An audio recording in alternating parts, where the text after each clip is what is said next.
tratamiento de niños, ¿no? La atención del niño, ¿ya? El neonato es una personita muy, muy especial. Ustedes comprenderán, ¿no? Que ¿qué digo? Es tan frágil este bebito que están haciendo, está llegando a este mundo, que por lo tanto hay que tener los suficientes criterios, la suficiente, ¿qué les digo?, empatía por este tipo de personitas, ¿ya? Es muy bonito recibir a un recién nacido y luego ver cómo va evolucionando con el transcurso de los minutos, de las horas, hasta llegar pues, a pasar las 24 horas, cómo es que esa personita está adquiriendo sus nuevas funciones, ¿no? Entonces, ¿cuál es el propósito de nosotros? Que estemos plenamente capacitados para atender a ellos, ¿no? De que no haya ningún problema posterior que pueda afectar su desarrollo psicomotriz, como habíamos visto anteriormente, ¿no es cierto? Entonces es muy importante que ustedes digamos, tengan los suficientes conocimientos para que puedan atender adecuadamente a los chiquitos, ¿ya? Muy bien, no voy a exceder más porque tenemos un tema bastante largo, les digo. ¿Ok? Bien, vamos a empezar entonces con la segunda parte. Espero que el día de ayer hayan desarrollado ya o la clase anterior la parte de fisiología, de adaptación, ¿no? Del recién nacido. ¿Cuáles son los eventos fisiológicos que se presentan en un recién nacido? ¿Sí? Porque lo contrario no vamos a poder avanzar mucho. Bien, entonces vayamos a ver lo que significa la clasificación y el examen físico del recién nacido.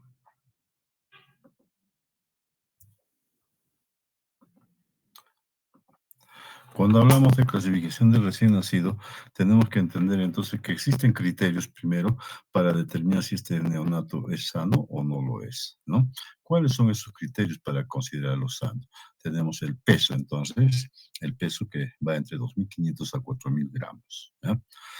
Por encima, por debajo de 2.500 será un recién nacido de bajo peso y por encima peso de grande para su edad, ¿no es cierto? Los macrosómicos. En la talla va de 47 a 54 centímetros, el perímetro cefálico de 33 a 37 centímetros, el perímetro torácico de 32 a 33 centímetros y el perímetro abdominal de 31 a 33 centímetros, ¿sí?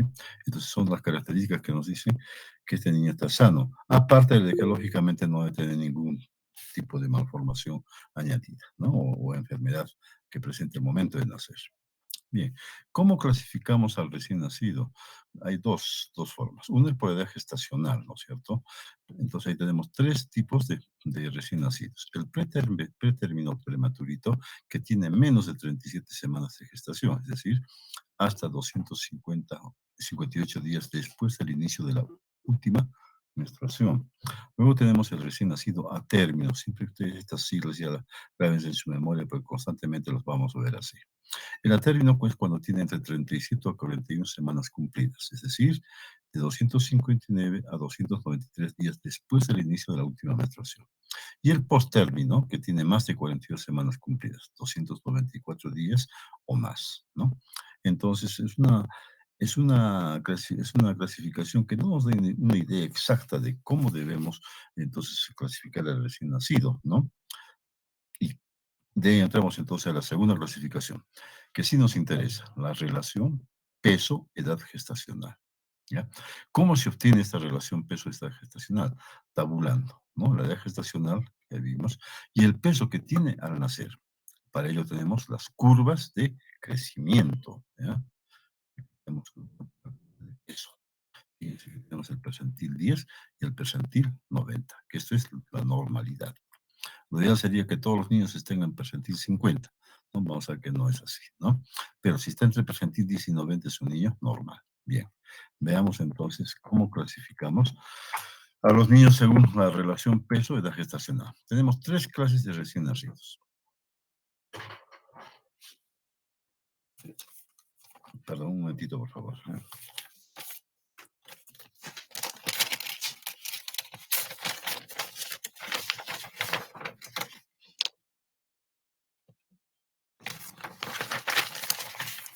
Ya. Jóvenes, me van a dar, por favor, 5 minutitos, por favor. Tenemos un pacientito que le hicimos un examen de apendicitis. Por favor, me dan 5 minutitos, ¿ya? Disculpen. De acuerdo, doctor.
No sé qué está pasando últimamente en nuestro querido Puno,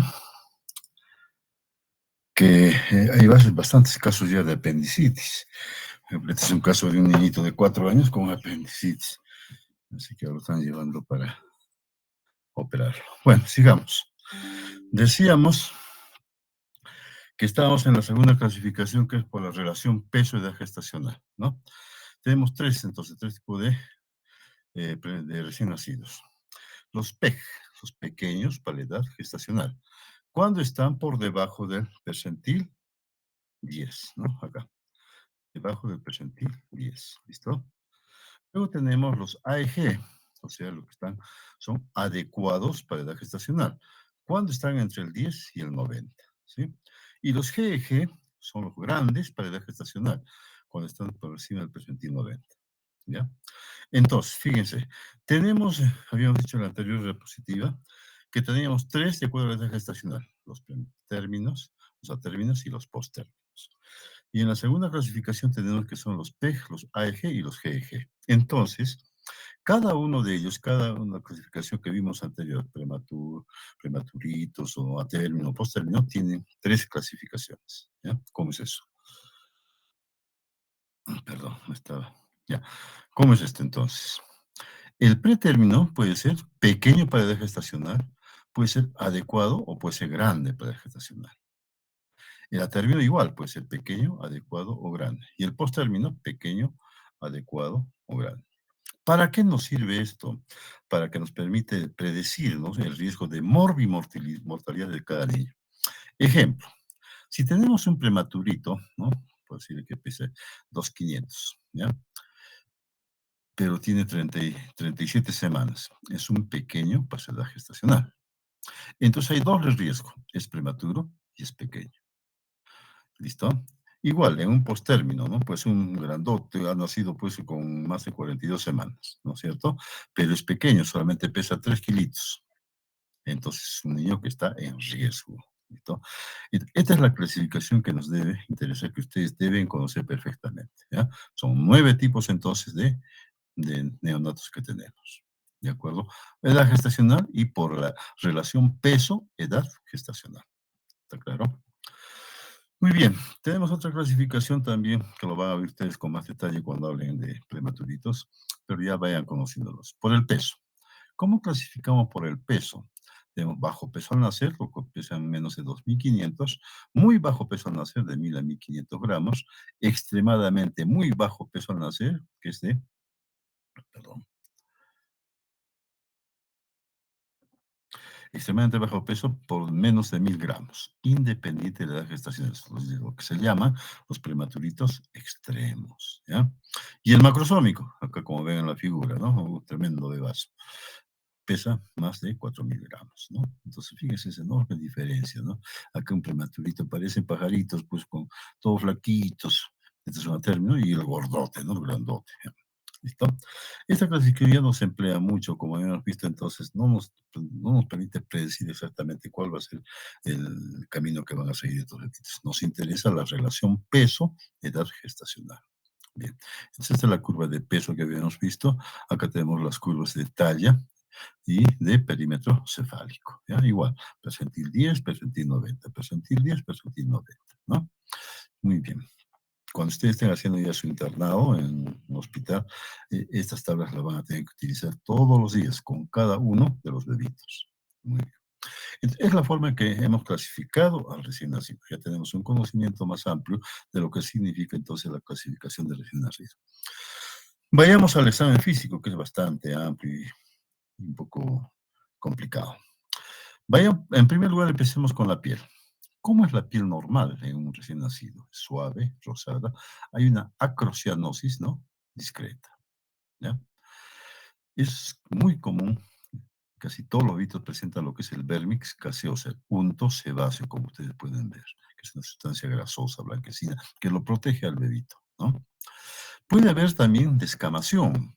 Muchas veces van a ver entonces recién nacido, está descamando y se asustan por los papás, dicen, ¿qué está pasando? ¿No? Vemos que es un hallazgo normal la descamación. Fíjense, clarita, se nota muy claro, ¿no es cierto?, cómo está descamando. El lanugo, o sea, el vello fino, que cae en las primeras semanas. Fíjese acá, se nota, no sé si lo notan bien, está el lanuguito, ¿no? Los pelitos, ¿ya? ¿Cuál es la temperatura normal del bebito? Es de 36 a 36,8 grados centígrados. Bien, no se olviden entonces, el unto sebáceo, ¿ya? Pero hay otras situaciones que no son tan normales. Sigamos viendo con los hallazgos normales. Los hemangiomas capilares planos, muy común. Fíjense estas manchas rojas, ¿ya? ¿En qué lugar encontramos más? En la región occipital. Si ustedes ven al bebito, hay una mancha grande ahí en la nuca, ¿ya? Así rojiza. No es malo, no lo van a asustar, no van a asustar a ustedes, a los papás. Le dicen, es un hemangioma, es un tumor, no, no es un tumor, ¿ya? Son hemangiomas planos. La mancha mongólica, que todos nosotros los tenemos, ¿no es cierto? Porque es nuestra raza, ¿ya? ¿Dónde están situadas? En la región sacroglútea o en la superficie extensora de los miembros inferiores, como ven acá, ¿no? Esa es la mancha mongólica de nuestra raza, ¿ya? ¿Qué más tenemos? El eritema tóxico. Esto también es muy común, jóvenes, ¿ya? Muy común. Entonces la mamá se alarma, dice, doctor, mi hijito le ha salido estos granitos, ¿no? Es una erupción maculopapular. Maculopapular. Base eritematosa.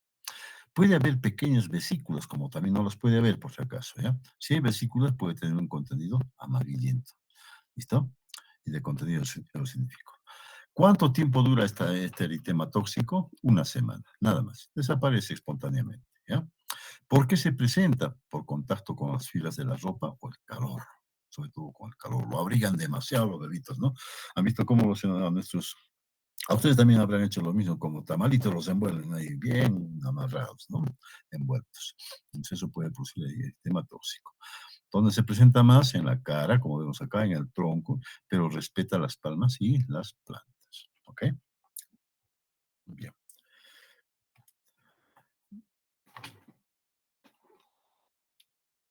Luego tenemos también como hallazgos normales el milium. Fíjese, pareciera que fuera una dermatitis seborreica, ¿no? Así, medio amarillentas. Micropápulas amarillas por sobreestimulación de las glándulas sebáceas. Tenemos la melanosis pustulosa.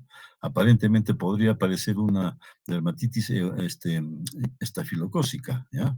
No lo es. Vesículo pústulas, dice, amarillas con infiltrado polimorfo nuclear. Nacen así los bebitos y muchas veces se asustan, dice, ¿por qué está pasando, no? Pueden aparecer en las palmas y en las plantas. Bien, ¿qué más vamos a encontrar? Normales todavía, la miliaria.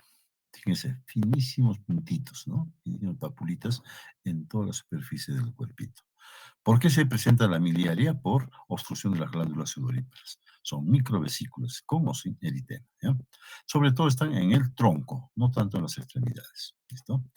Y la máscara equimótica es otro gran problema que tenemos con las mamás. Cuando mi hijito ha nacido, se está muriendo, doctor, está azul, negro. No, fíjense, ¿no? Su carita. ¿Ya? Es una cianosis facial. ¿Listo?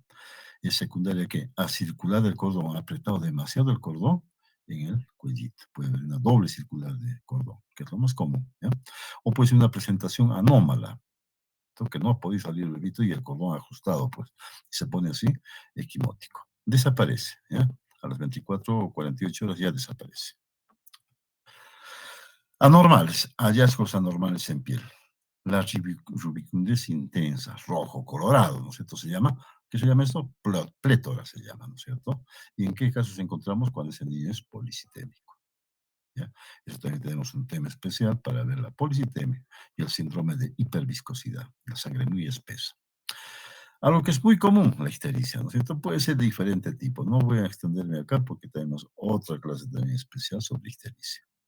La cianosis generalizada, alerta, eso sí más bien, ¿no? Nos puede indicar que es una cardiopatía congénita o un distrés respiratorio. ¿Listo? La palidez. Entonces, al contrario del Rubik 1, este está blanco, está pálido, pues, ¿no? ¿Qué nos indica? Anemia, hipovolemia o shock, ¿no es cierto?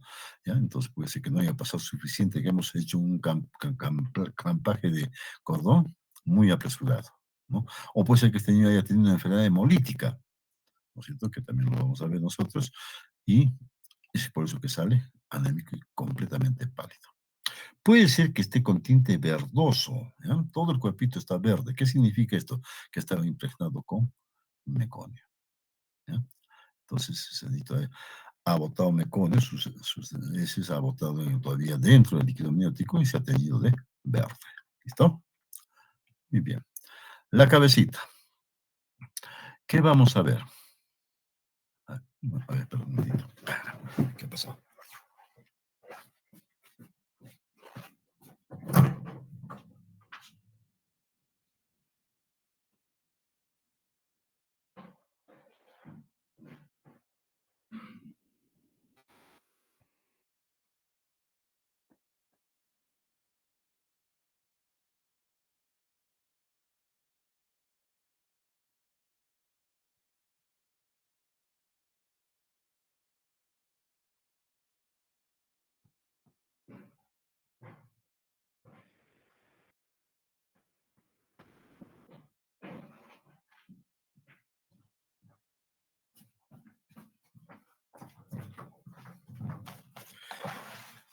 Bien, entonces vemos la cabeza. ¿Cómo es una cabeza normal en el recién nacido?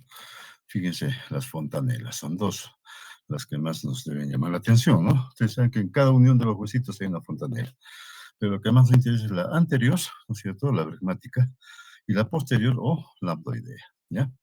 ¿Cómo es la anterior? Una forma romboidal, ¿no? El diámetro es de 1 a 4 centímetros, el diámetro mayor, ¿no es cierto? Y se cierra entre los 9 a 18 meses. En cambio, la posterior tiene una forma triangular, ¿ya? Es menos de 1 centímetro, es puntiforme nada más. Y a los 2 meses ya está completamente cerrado, ¿ya? ¿Qué nos interesa de esto entonces? También son las suturas, ¿no? Fíjense en la sutura metópica, la sutura coronaria, pues en ambos lados, y la sutura sagital, además de la sutura lambdoidea. ¿Para qué nos va a servir esto? Para lo siguiente. Entonces, ¿cuáles son los hallazgos normales en cabeza? La cabeza es grande en relación con el cuerpo. ¿Ya?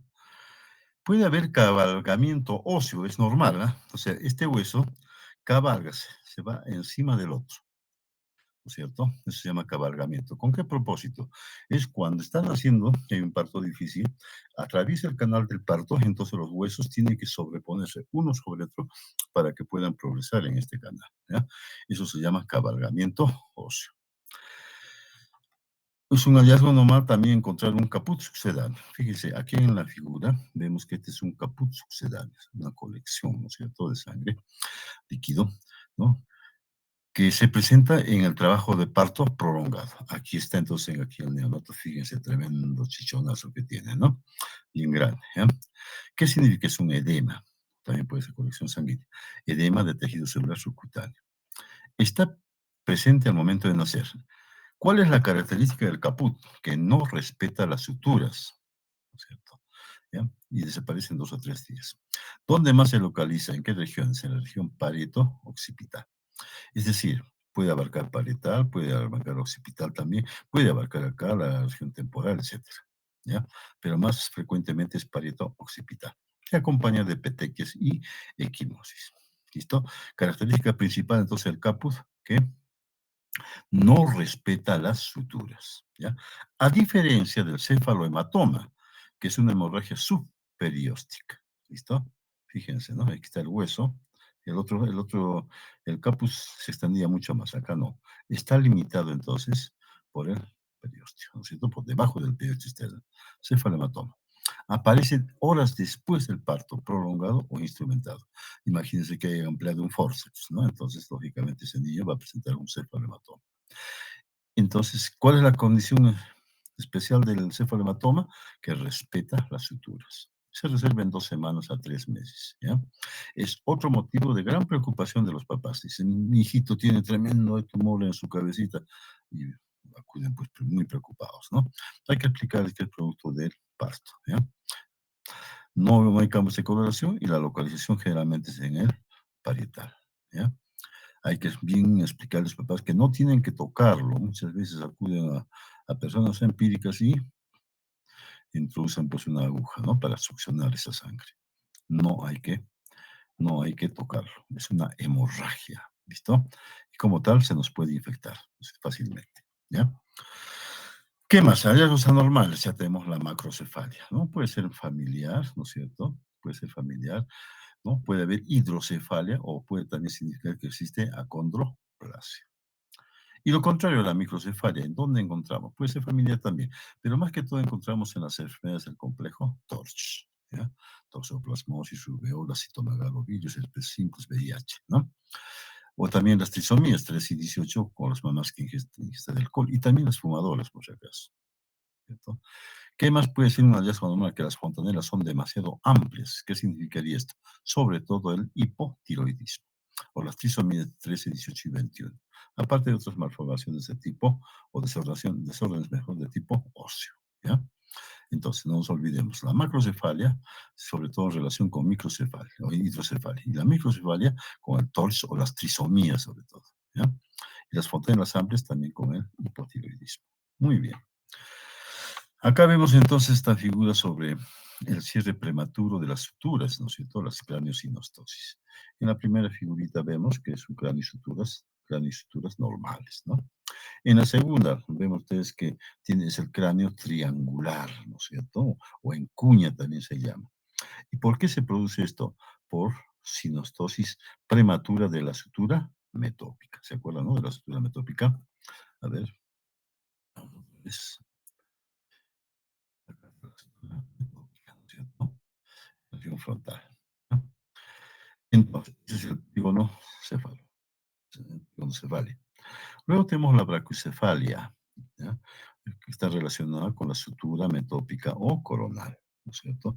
Está aplanado, en otras palabras, ¿ya? Es simétrico, es una malformación simétrica que se nota más en la parte trasera de la cabecita. Está plano, ¿ya? Tenemos la plaquicefalia frontal, ¿no? Que es relacionada con la estructura craneal unilateral, pero estructura coronal unilateral, ¿no? La plagiocefalia occipital relacionada entonces con la estructura lambdoidea unilateral. La escasocefalia, ¿no es cierto?, está relacionada con la sutura sagital. Entonces, ¿qué significa, por ejemplo, la plagiocefalia frontal? Nos dice que es una fusión prematura de la sutura frontoparietal unilateral, ¿no? Entonces, estos son los diferentes tipos de cráneo por cierre prematuro de las suturas que también debemos conocer. Vienen muchas veces los papás, dicen, doctor, está plano su cabecita de atrás, ¿no? Decir, pues, puede ser de tipo hereditario, alguna persona en su familia que es así, ¿no? Y hay que estar vigilando a esos niños, ¿ya? Otros hallazgos anormales en cabeza, los nódulos en cuero cabelludo, ¿ya? El signo del collar de pelo se llama, ¿no es cierto? Y está relacionado a qué? A malformaciones del sistema nervioso central, ¿no? Los disrafismos sobre todo. Hay que hacerles resonancia magnética, entonces cerebro y evaluación por los neurocirujanos. Cuando ustedes encuentren ese tipo de lesiones, por favor, jóvenes, en el acto hay que referirlo a un neurocirujano, ¿ya? En el acto. Obviamente estos bichos se infectan rápidamente, hacen una meningitis así, violenta. Muy bien. En la cabeza, vamos a ver a los pabellones auriculares. Fíjense, ¿no? Trazamos una línea que va hasta el occipital y vemos entonces cómo el pabellón está, una parte del pabellón está por encima de esta línea. Eso es lo normal. O sea, el tercio superior del pabellón entonces está por encima de una línea imaginaria que va por el ángulo interno de los ojos, hasta el occipital. ¿Ya? El pabellón debe estar íntegro, o sea, debe estar completamente conformado. Hélice, antihélice, trago, antitrago, etcétera, ¿no? Y el conducto arterioso, el conducto auditivo externo tiene que estar permeable. Ese es un error que cometemos muchas veces. No revisamos el conducto auditivo. Muchas veces podemos encontrar ahí restos dérmicos, puede haber, ¿qué les digo?, tumoraciones, diafragmas, etcétera, ¿no? Entonces, no se olviden, jóvenes, que tienen ustedes que revisar siempre los pabellones auriculares, ¿ya? ¿Qué más? Podemos encontrar que esto es muy común en nuestro medio, estos papilomas o fositas preauriculares, ¿no? ¿Ya? Papilomas fetos. Dice, ay, tiene su cachito, dice, no, qué lindo su cachito, ese rato es bonito, pero después es feo porque da pues una mala apariencia, ¿no es cierto? ¿Qué son entonces estos elementos? Son restos, ¿ya? Restos de estructuras branquiales, restos embrionarios. A veces, muchas veces están relacionados con malformaciones renales y urinarias, pero por lo general solamente están localizados, tienen importancia por su localización a ese nivel, no hay más otras malformaciones, ¿ya? A veces son pediculados, por si acaso. Entonces, ¿qué hacen las mamás? Lo amarran, ¿no? Dicen que un cabello. Bueno, generalmente lo hacen con un hilo y se cae, ¿no? Porque interrumpimos la irrigación, ¿ya? Acá decimos esto, fíjense, ¿no? Vimos entonces cómo era la implantación normal del pabellón auricular, ¿no? Había entonces, el tercio superior estaba por encima de la línea, ¿no es cierto? Pero acá vemos una implantación baja. ¿Qué pensamos lo primero? Esto, las trisomías, ¿no? La trisomía 13, la trisomía 18, la trisomía 21, DAO, ¿no es cierto? O podemos pensar en otro tipo de síndrome, por ejemplo, el Turner. ¿Qué cosa es el Turner? ¿Se acuerdan? Es un trastorno cromosómico, ¿no es cierto? O sea, en donde la mujer tiene un solo cromosoma X. O puede ser el síndrome de Treacher-Collins, ¿sí? Que es una enfermedad hereditaria, en donde existe una disostosis mandíbulo facial, ¿ya? ¿Qué significa entonces una disostosis? Que algunos huesitos no desarrollan normalmente. ¿Cuáles son esos huesitos?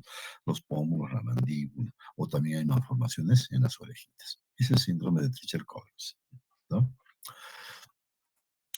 Sigamos en la cara. Ojitos. Cuando no se le evita, los ojos están cerrados y hay un edema palpebral. No se van a asustar, siempre hay un edemita palpebral. Puede haber hemorragias subconjuntivales producto del trabajo de parto dificultoso, ¿no? No puede salir entonces, en el momento que sale por el canal de parto, sufre una compresión y se puede producir esta hemorragia subconjuntival. Las pupilas son isocóricas y normorreactivas y el reflejo rojo también está presente, ¿no? El iris puede ser grisáceo y completo. La córnea y cristalino no tienen que tener opacidades. ¿Cómo es la nariz en el bebito? Poco preeminente, flexible, aleteo nasal inicial. ¿Listo? Hay aleteo nasal. Si ustedes han hecho ya en la primera clase de neo las etapas de adaptación, los periodos de adaptación, entonces les habrán explicado cómo es este concepto de la sentido nasal. No hay respiración ruidosa y las coanas son permeables. Muy bien. ¿Qué más? En la cara, hallazgos normales. La boca, el paladar es insimétrica, ¿no es cierto? Hay integridad tanto de los labios como del paladar, ¿no? Los labios interrosados son húmedos, ¿sí? Puede haber dientes cuando nacen, sí, puede haberlos, ¿sí? Está relacionado con otras malformaciones u otros síndromes. Por tanto, es necesario averiguar, sobre todo a nivel renal, ¿ya? Puede haber cojinetes o callos de succión. ¿Qué son esos? Son acúmulos de grasa y de epitelio cornificado, ¿ya? Y las perlas de Epstein, fíjense acá, son como pequeños quistes blanquecinos de contenido mucoso. Eso es normal, jóvenes, acá ven, ¿no? Son cositas blancas, ¿ya? Ahí que lo ven ustedes en la mucosa oral. No se van a alarmar, tampoco es necesario alarmar a las mamás. Esto vamos a solamente citarlo porque lo vamos a ver en una clase especial sobre trastornos, lesiones periféricas en parálisis del nervio facial. ¿Cuándo se presenta? Cuando se comprime el nervio contra el promontorio sacro, ¿no?, de la mamá, o el uso de force podría ser. Nace el bebito, al primer día se nota entonces cómo hay de la desviación, ¿no? Se hace el lado afectado, ¿ya? Hay una tosis palpebral y está desviada también la comisura labial. Se resuelve espontáneamente, no es necesario hacerle ningún tipo de cirugía. El problema es que puede durar mucho tiempo y eso causa preocupación en los papás, ¿ya? En los ojitos, ¿qué vamos a ver como hallazgos anormales? La opacidad de córneo cristalino, ¿sí? La catarata congénita, como ven. Los colobomas del iris, ¿no es cierto? Igual, vemos entonces en el síndrome de Treacher-Collins que ya vimos, o también en el síndrome de obsesión Charg. ¿Qué es eso? Que significa que hay coloboma, hay defectos de corazón, hay atresia coanal, hay hipoplasia genital y también defectos en el oído. Esas son las Chargs. ¿Listo? Y la leucocoria, retinoblastoma congénito, ¿ya? Entonces, hay una técnica especial que para vosotros ver el bebito. Hemos dicho que nace con edema palpebral y con los ojitos cerrados. No lo abren inmediatamente algunos niños, ¿no? Pero en cuanto lo puedan hacer, siempre ustedes vean, observen cómo están sus ojitos. La boca y el paladar, ya habíamos dicho, hemos hablado del labio leporino y paladar hendido, generalmente son ambos, ¿no? Tanto labio como paladar, ¿no? O puede ser uno solo, solamente el paladar, o puede ser solamente el labio, o puede ser unilateral, o puede ser bilateral, ¿no? Esto pues es fácil de diagnosticar, ¿no? Con solamente ver ya tenemos el diagnóstico. En el cuellito, ¿qué vamos a ver? ¿Cómo es el cuello normal? Es corto, fíjese, es como si no tuviese, ¿no? No tuviese cuello. Asemeja un pliegue, dice. Es móvil en todas direcciones, hace los movimientos y el niño mueve fácilmente su cuellito, ¿ya? No hay masas, no hay lesiones, no hay posturas anormales. Eso es lo normal, ¿listo? Pero ¿cuál es lo anormal? Una cantidad muy frecuente es la tortícolis congénita, afección del esternocleidomastoideo. ¿Qué pasa? Entonces la cabecita se inclina, ¿no? ¿Ya? Hacia un lado con rotación o hacia el lado contrario, ¿no? Está pues entonces la alteración del esternocleidomastoideo. ¿Cómo lo van a detectar aparte de la postura? Ustedes palpan entonces el esternocleidomastoideo y está duro, durísimo, ¿ya? Listo. Otro es la piel redundante nucal, fíjense, ¿no? Que está relacionado con síndrome de Turner o con el Down, ¿ya? ¿Qué más? Otro hallazgo normal tenemos en la línea media los quistes del conducto grosso y el bocio congénito también. El higroma quístico acá en la parte lateral o el hematoma del esternocleidomastoideo, ¿no? Entonces, ¿por qué se lesiona el esternocleidomastoideo? Puede ser una afección congénita o puede ser que lo hayamos lesionado durante el parto, ¿no? En el cuello, esto es muy común también, la fractura de clavícula. A veces cuando personas inexpertas, pues entonces atienden el parto, digamos, en una presentación podálica, ¿no? Ahí es donde generalmente fracturan a la clavícula, ¿ya? Sobre todo los macrosómicos. La mayor parte son en leño verde, ¿ya? ¿Y cómo vamos a diagnosticar? Fácilmente, el niño está irritable, está llorando, ¿no es cierto? Si ustedes lo mueven el bracito, llora mucho más todavía, ¿no? Pero el signo que más nos va a dar el diagnóstico es el moro, el reflejo de moro. Es un reflejo de moro asimétrico, ¿ya? Lo vamos a ver luego. Y entonces, además hay una deformidad visible, incluso puede ser palpable también. ¿Listo? Entonces, ven ustedes, hacen el reflejo de moro. Es asimétrico, solamente uno de los miembros reacciona, alerta, puede ser una fractura de clavícula en leño verde, ¿ya? Muy bien, en tórax. El tórax es cilíndrico, dice, como un barril, ¿no es cierto? El diámetro anteroposterior es similar al transversal, ¿sí? Las costillas son horizontales. La apéndice sifoides es prominente. Es otro aspecto, jóvenes, que ustedes también van a tomar en cuenta. La apéndice sifoides a veces sobresale, está, ¿qué les digo? La punta del apéndice está levantada hacia arriba, hacia adelante, ¿ya? Pareciera que tuviese pues una masa ahí. Las mamás se preocupan. Simplemente decirle que eso es algo pasajero nomás, ¿ya? En mayores de 36 semanas el nódulo mamario es palpable. Eso nos sirve para determinar la edad gestacional también, ¿no? Y en menores de 34 semanas la areola es visible ya. Entonces, son parámetros para determinar edad gestacional mediante el test de Capurro podría ser, por ejemplo, ¿ya? ¿Qué más tenemos en hallazgos normales? La famosa leche de brujas, ¿sí? Fíjense cómo el tejido mamario está aumentado, ¿no es cierto? ¿Por qué? Por las hormonas maternas que han pasado por la circulación, ¿no? Entonces, apretamos ahí este nivel y sale la leche, la famosa leche de brujas, ¿ya? Por influencia hormonal de la mamita. El pectus carinatum, ¿qué es el pectus carinatum? ¿No? Está levantado, ¿no es cierto? Pecho. Y el otro es el pectum excavatum, o sea, el tórax en embudo o el pecho hundido se llama también, ¿no? Acá está, ¿ya? Listo. Hay otro, en el síndrome de Turner encontramos los pezones separados, el hiperterrorismo mamario. También es frecuente, jóvenes, ¿ya? Van a encontrar ustedes, por ejemplo, por acá, ahí, ¿no? O está por varios sitios así, varios pezoncitos, ¿no? O el tórax puede ser pequeño. ¿Cuándo se presenta esto? Cuando hay hipoplasia pulmonar, ¿ya? Nos obliga entonces a hacer un examen detallado de la región mamaria, sobre todo, de la conformación de la región mamaria, cómo están los pezones, cómo está la areola. Hacemos la prueba de la leche de brujas y vemos la forma misma del tórax, ¿ya? En abdomen, ¿cómo es normalmente el tórax? El abdomen es así, ¿no? Cilíndrico y globuloso, o globoso, como dice ahí. La pared es tensa y lisa, no se notan vasos colaterales por acá, ¿ya? ¿Qué es lo más frecuente que encontramos nosotros? Son la diastasis de los rectos abdominales anteriores, ¿no? Están separados, ¿no es cierto? Sobre todo en los prematuritos o en los niños de raza negra, ¿ya? Entonces se nota claramente, fíjense acá, como una masa, ¿no es cierto? ¿Dónde está entonces saliendo el contenido del abdomen, ¿ya? El hígado normalmente en los recién nacidos es palpable, de 2 a 3 centímetros por debajo del recuerdo costal. Y fácilmente lesionado, fácilmente lesionable, más bien diré, no lesionado, ¿ya? Entonces hay que hacer un examen muy cuidadoso. Cuidado que al estar buscando hígado lo dañemos, ¿ya? Y el vaso. El polo inferior es palpable hasta un 10% de recién nacidos. Muy difícil decirles, les digo, de poder captar este polo inferior de vaso, ¿no? Necesitamos mucho entrenamiento para ello. Bien, lo que más nos interesa en abdomen es la diastasis de los rectos abdominales, ¿sí? Son hallazgos normales. Pero vaya, sigamos con hallazgos normales. El cordón umbilical. Ya sabemos que existe, ¿no es cierto?, una vena umbilical y dos arterias umbilicales. ¿Dónde está la vena umbilical? A nivel de las 12, ¿ya? Y las dos arterias umbilicales son más pequeñitas, ¿no? Pequeño calibre.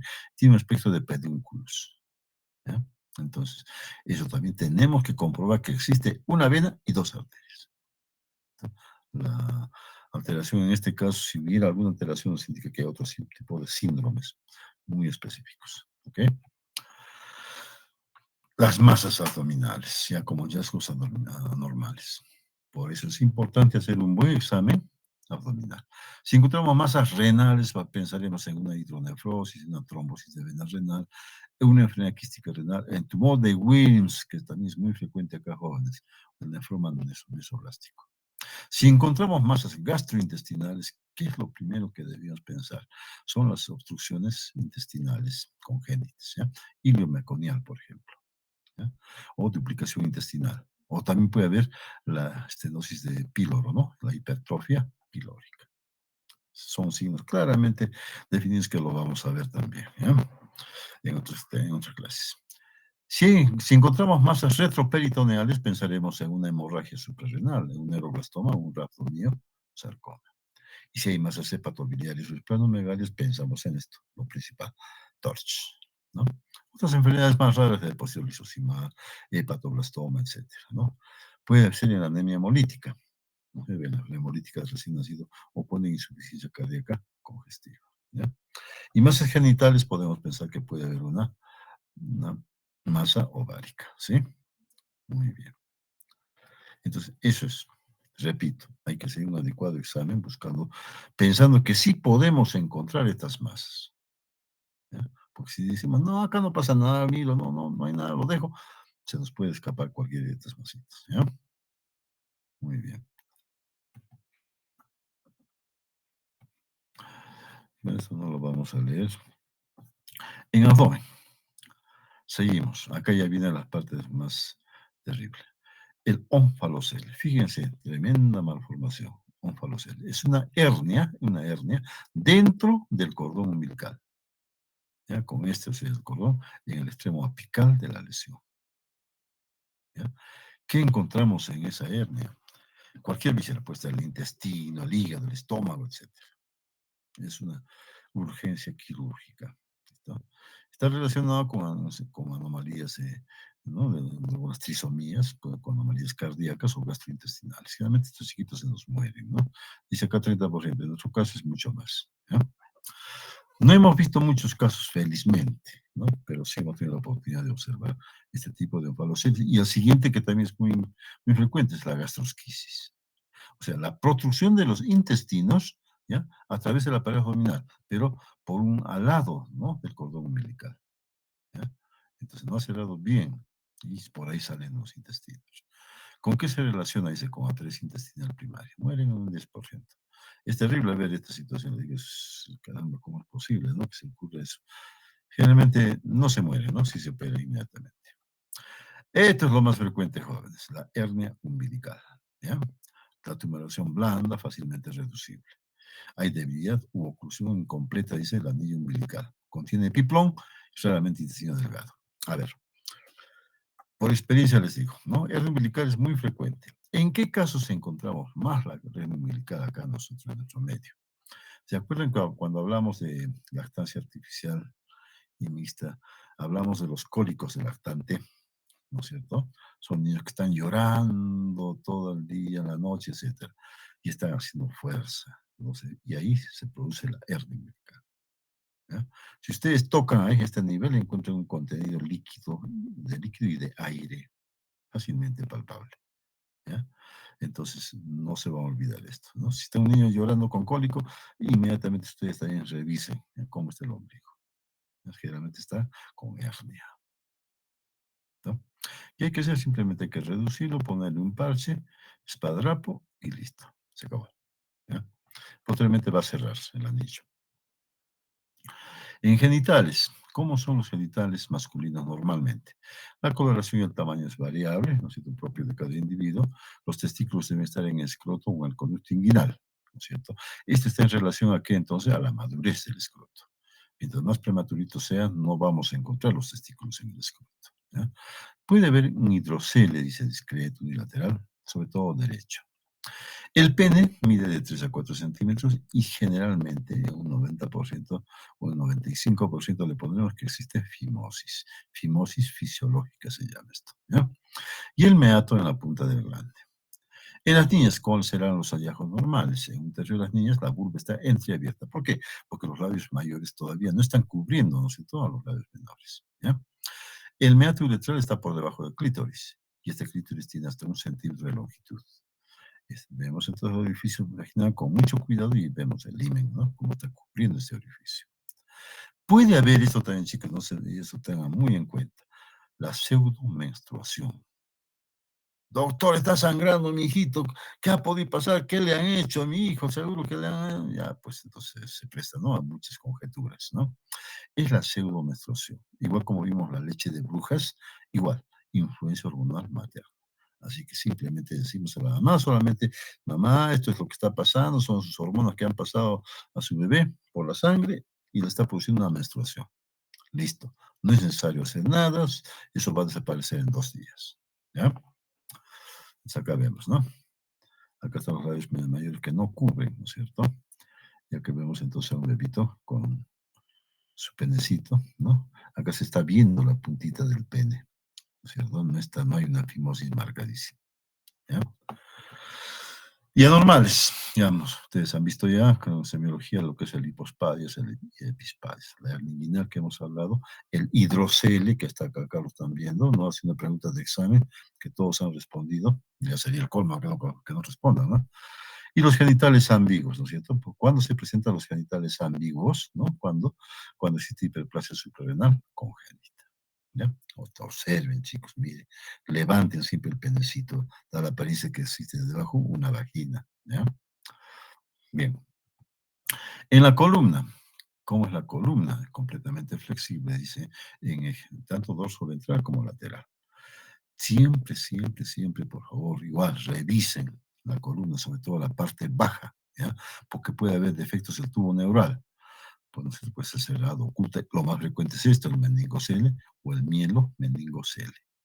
Encuentran esto, si está en un periferia, inmediatamente lo refieren para que el neurocirujano intervenga. Si está en el hospital, igualmente, ¿no? La interconsulta en el acto, ¿ya? Tiene que ser operado inmediatamente. De lo contrario, una infección del sistema nervioso central, adiós, chao bebé. ¿Qué más vamos a observar? Entonces, así en la parte baja, ¿no? Si hay las fositas o apéndices sacros, no sé, puede haber disrafias. Y las mamás sí se preocupan de esto, ¿no? Dicen, dice doctora, hay un huequito ahí, ¿qué es lo que es? Ustedes vean, entonces, si hay continuidad, solución de continuidad o no, ¿ya? En extremidades, igual, solamente mencionamos porque es otra clase especial, ¿no? Lesiones del precio braquial, tenemos la F. Duchenne, que va a lesionar la raíz C5, C7, esta es la mano del que recibe la propina del mesero, se llama, ¿no? ¿Ya? Y la parálisis de Klump, que es rara, lesiones C8 y 7.1. Hay otras más todavía en lesiones del plexo braquial. Entonces, no vamos a incidir mucho ahí. A ver, tenemos entonces hallazgos anormales en las extremidades. Tenemos en primer lugar la braquidactilia. ¿Qué significa braqui? Braqui es pequeño, ¿no es cierto? Dedos desproporcionalmente cortos en manos y pies. ¿Por qué? Por una disostosis, ¿ya? O más bien que una sinequia también, ¿no? Están unidos, ¿ya? Muy bien. La aracnodactilia es otra malformación en donde los dedos son largos y delgados, ¿no? ¿No? Las patas de araña se llama eso, ¿ya?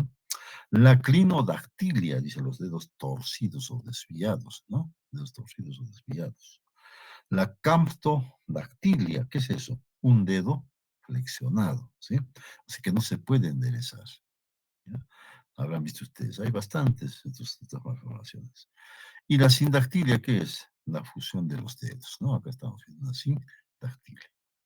Entonces, observar siempre cómo están los deditos. A veces no lo observan porque están con sus zapatitos, sus botitas, ¿no? No, tienen que hacer un examen completo, completamente desnudo el bebé, ¿ya? Y la polidactilia, lógicamente, que significa más de 5 dedos, ¿no? Los soctas que decimos en nuestro medio, ¿ya? En pies, en los pies que vamos a ver, el pie equino, varo. El metatarso aducido, fíjese, es el pie normal es este, y en el metatarso aducido, el empeine de ambos pies está volteado hacia dentro, ¿ya? Luego tenemos el pie talocalcáneo, por ejemplo, ¿no? En cadera, ya pues, ustedes estarán pensando cómo se hace la maniobra de Ortolani y Barlow, ¿no es cierto? O sea, es obligatorio, jóvenes, hacer el examen de cadera, ¿no es cierto? Ya eso lo veremos en práctica, cómo, con nuestros muñecos que tenemos ahí en la facultad, cómo hacer el examen de Ortolani Barlow, ¿ya? Dice que el 10% de recién nacidos presentan hallazgo positivo. Oiga, no sé qué, ¿cuál es la etiología? Hasta el momento no se sabe, ¿no? ¿Cuál es la etiología? Yo hace, ¿qué les digo? Hace unos 5 años atrás, la mayor parte de nuestros bebés que nacían acá en el hospital, un poquito más, ¿no? 8 años cuando estaba en el hospital, nacían con esto, con displasia de condensación congénita de cadera. No sabemos exactamente qué es, por qué se presenta. Y actualmente todavía sigue siendo hay una incidencia alta de displasia de cadera. Entonces, cuando nosotros vamos al centro de salud, al JAE, siempre nos piden a las enfermeras que les hagamos el examen de cadera y no les estamos enseñando. Eso ya es error de nosotros, ¿no? Pero vamos a corregir, todavía tenemos largos 2 meses para hacerlo, ¿no? Bien. En neurología tenemos que ver entonces cómo se conecta con el medio el bebito, ¿no? ¿Qué hace? ¿No? En el momento que nace, hemos dicho que está con los ojitos cerrados, hay edema palpebral. Luego, unos minutos, abre los ojitos, hay movimiento en los ojos, la cara, las extremidades, reacciona al sonido, a la manipulación, comienza a hacer los movimientos que les he dicho, los observamos en los periodos de adaptación del recién nacido que ustedes lo tienen que conocer. ¿Ya? Y el examen motor, que vamos a ver el tono, la postura, ¿no es cierto? La progresión cefalocaudal, reacción de enderezamiento, la extensibilidad muscular. O sea, ¿qué hace el bebito? ¿Cómo se mueve? ¿Cómo es que flexiona los cuatro miembros al mismo tiempo y llora, ¿no? Entonces, y flexiona. Y otra vez se relaja y otra vez flexiona, de acuerdo al periodo de adaptación. ¿Ya? La motilidad y la fuerza, dice, a las 32 semanas predominantemente es flexor, dice, a las 36 semanas es flexor activo alternante. Que es cada miembro, ¿no? Alternante. Antes es al unísono los cuatro miembros. ¿Ya? Eso también tenemos que hacer el examen, jóvenes, neurológico. Fíjense que no es tan simple, ¿no? ¿Ya? Y los reflejos, ya lo han hecho ustedes, ¿ya? Reflejos primitivos, creo que por lo menos eso han avanzado, ¿no? En reflejos primitivos. El moro, que es lo más importante, dijimos cuando hablábamos de fractura de clavícula. Abducción o abducción mejor, extensión de los miembros superiores, seguida por flexión y apertura de las manos. Es muy completo. Igualmente, tengo que enseñarles a ustedes cómo es que se realiza el reflejo de Moro. Hay varias técnicas, por si acaso. La prensión palmar y la prensión plantar, que es muy importante también para nosotros. O sea, cómo es que flexiona, ¿no? De los dedos al contacto con la palma o la planta. Eso refleja un buen tono muscular, ¿no? Hay otros reflejos, el Babinski, por ejemplo, en la planta del pie, abre como un abanico los deditos, le ponemos el dedo e inmediatamente lo cierra los deditos del dedito, ¿ya? O el reflejo de prensión palmar, ¿para qué nos sirve esto? Para hacer el moro, ¿ya? Hacemos que nos agarre los deditos, lo levantamos, lo sujetamos y lo soltamos bruscamente, y ahí hace el reflejo de moro, abrir y cerrar, ¿no? ¿Ya? Aquí está abriendo y luego esto cierra, ¿no? Eso quiere decir que hay un moro completo. ¿Ya? Fractura de clavícula se queda así, abierto. ¿Ya? Ya no regresa. Bien. ¿Qué más tenemos? El reflejo primitivo, la marcha automática, ¿no? Que es interesante hacerlo, ver cómo los papás se emocionan. Ay, mi hijito está caminando, dice, ¿no? Cualquier mamá, ¿no? Inmediatamente se emociona, derrama sus lágrimas. Mi hijo está caminando, dice. La succión está presente, saben ustedes, a partir de las 34 semanas ya de gestación. Y el reflejo de búsqueda. Ustedes cuando examinen al bebito tienen que hacer esta maniobra que están viendo acá, ¿no? Con un dedo van tocando las comisuras y el bebito voltea, ¿no? Busca, ¿no? Muy bien. ¿Algo más tenemos? Nada más. Bien, jóvenes, así a grandes rasgos, pero muy importante, lo más importante que ustedes, que les hemos podido